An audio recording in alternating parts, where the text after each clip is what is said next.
Hello viewers and my dear students. Welcome to session 2 on one-dimensional problem analysis. Here I am giving you a demo on one-dimensional bar analysis, and this is the session 2. In session 1 I have covered the theoretical aspects, that is displacements at different nodes, what exactly you have to get, and the force in each member, stresses in each member and all that I have already done using theoretical methods. Here we will have an Ansys approach now, and we'll see the same answers are obtained using Ansys Release 14 also. Okay, please go through my session 1 for the theoretical aspects to determine the displacements and axial stresses and forces in each member and all that.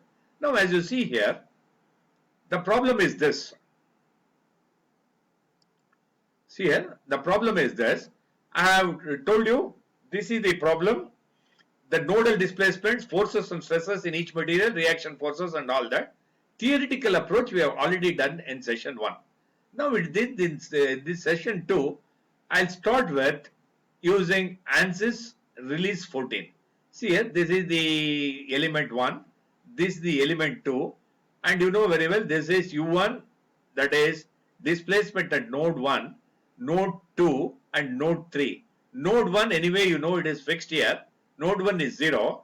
At node 2 we have determined it is 0.0016 mm. At node 3 it is at this 0.0073 mm. And also we have determined already, as you know here, since it is axial load of 500 newtons, the force in the aluminum also will be 500, even in steel also will be 500 only, because this load is applied at the end here, okay, and it is not fixed here and all that, okay. In that way, once the load is here, the load here also will be, so it is force here also will be same, here also will be same, here also you should get 500, here also you should get 500. Force in steel also will be 500, force in aluminum also will be 500, okay. And even coming to stresses, this we have already told, force stress is equal to force by area, 500 by 900, okay, that is area of cross section.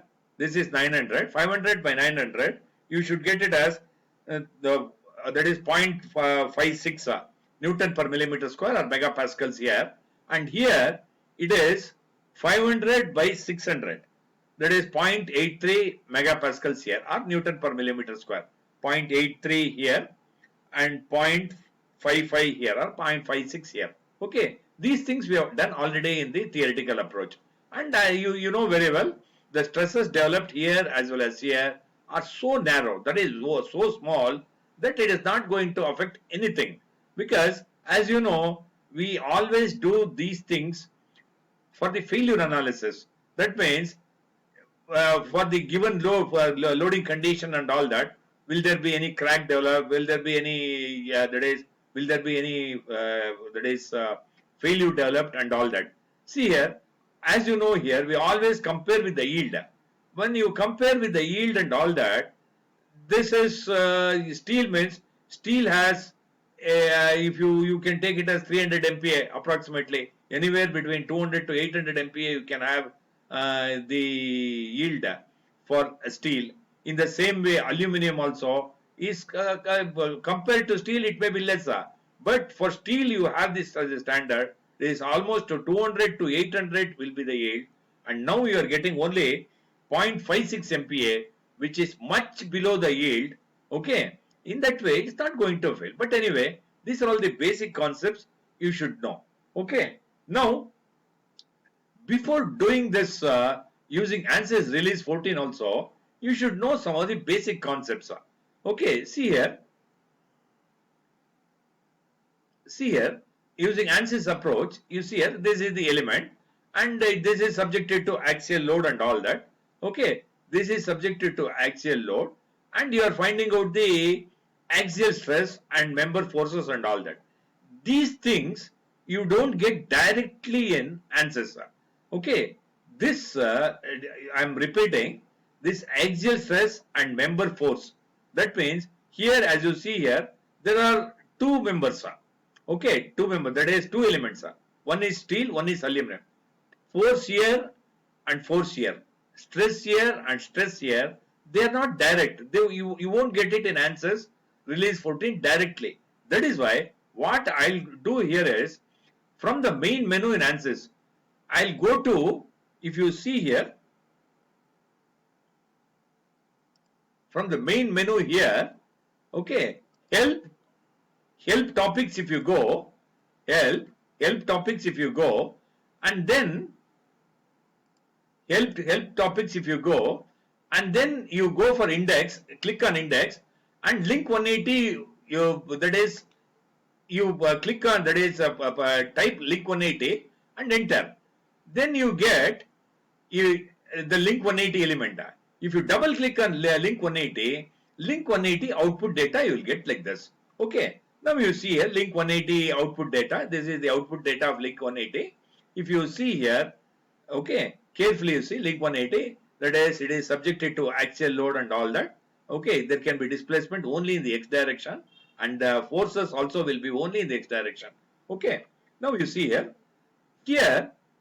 in link 180 element output definition table, for force, for finding the member force, okay, for finding the member force in the element coordinate system, okay, coordinate system, this force will be member force in element coordinate system. SXX will represent axial stress, okay, force, member force, it is force is the name, and for getting axial stress, you should, the name is SXX, okay. These things we are interested, that's why I have darkened this space. Force and SXX, they are the important ones. Now, next, in the same, if you come down, okay, you get link 180 item and sequence numbers. Now, in the item and sequence number, force we have to find out now, member force. For that, you have to press SMISC. Item is SMISC, and sequence number, item and sequence number. No, sequence number you press it as 1. SMIC 1 if you press, you get the member force in the respective elements. That is why you should know later on, I'll be pressing the SMIC 1, SMIC 2, LS and all that. Why you are pressing, you will not know. Now you understand, this is force, as you see here, for force, okay, member force, the name is force, okay, for member force, name is force, and axial stress, it is SXX. Okay, in that way, if you see, for member force, SMIC 1 you will put. Okay, in the same way, SXX is axial stress. LS for INJ. INJ is for element, that is ith node and the jth node at the either ends. Okay, 1 and 2, 1 comma 2 if you put, LS 1 comma 2 if you put, you get the axial stress. Okay, this we'll do anyway, I'll show it to you later on. Okay. Okay. Now, you see here, once you solve a problem and you save it as a .db file, say on desktop, okay, let us say one-dimensional problem, we'll solve. I'll give some, let us say Gurudat, one-dimensional problem, I'll name, let us say what we are doing now, no? I'll solve the problem, I'll see that the same answers are obtained, and finally I'll say Gurudat one-dimensional problem .db is the extension. DB is the database. This database file stores the geometry, boundary conditions and also solutions. Okay, please be careful. This is always, you should save .db. DB is the database. The entire database for this particular problem is stored in this Gurudat one-dimensional problem .db. Okay, this DB file stores geometry, boundary conditions and solutions. Okay, this, let us say you save it as this Gurudat one-dimensional problem.db on the desktop. Now you close, exit and all that. If you want to call this problem and see whatever you've done, if you want to check the answers or whatever you want to do, or if you want to show it to the examiners and all that, what you have to do, you call back this file, go to file, resume from is there in the answers. I'll show you all this. Resume from and select the above file from the desktop or wherever, in whichever folder you have saved. From that you call that. That is, file resume from is the command what you do to get back your file. Okay, these are all the basic things what you do. Okay, now we'll see how exactly this has to be done using Ansys Release 14. Okay, now you see here, first you go here, File, Clear Start New. Always you make it as this as a habit. Okay, Clear Start New, say yes, and then say Fit. Okay, once you do this, next you do is change job name you do. Change job name you do.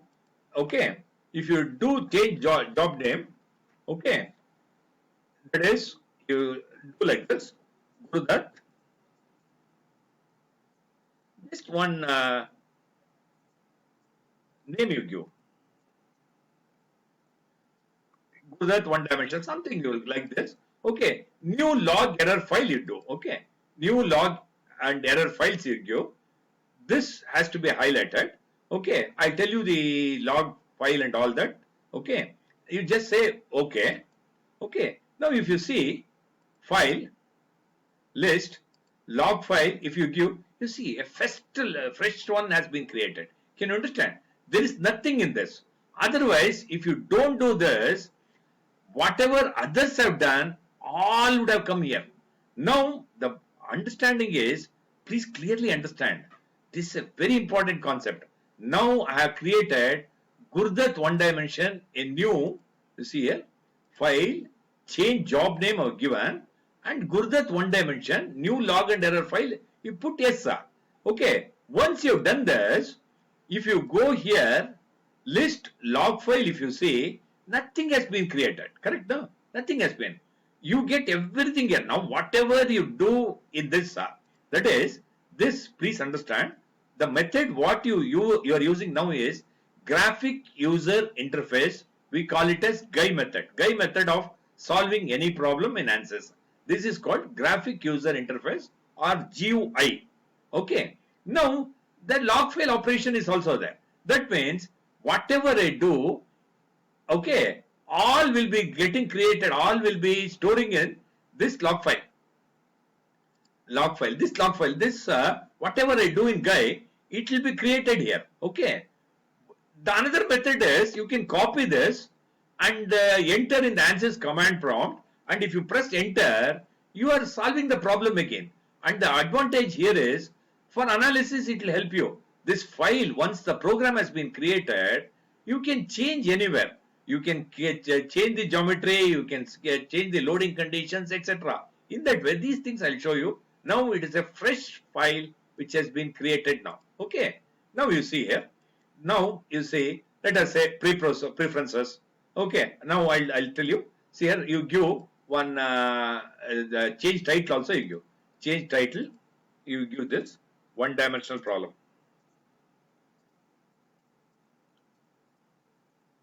One-dimensional problem. Okay, one-dimensional problem. Change title you give. Just say fit you do. One-dimensional problem you got. And Gurdat one dimension is the new log file I have created. Okay, did you follow this? Now you see here. Now after doing this, preferences, structural I'll go.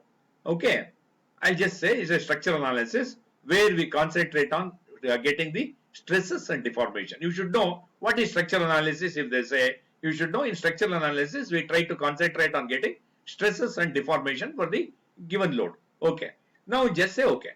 Okay, now structural analysis. Preprocessor, element type, add, edit, delete. Okay, see here, add you do, link you choose, and this link 180, this element you choose, just say okay. Okay, you just say close.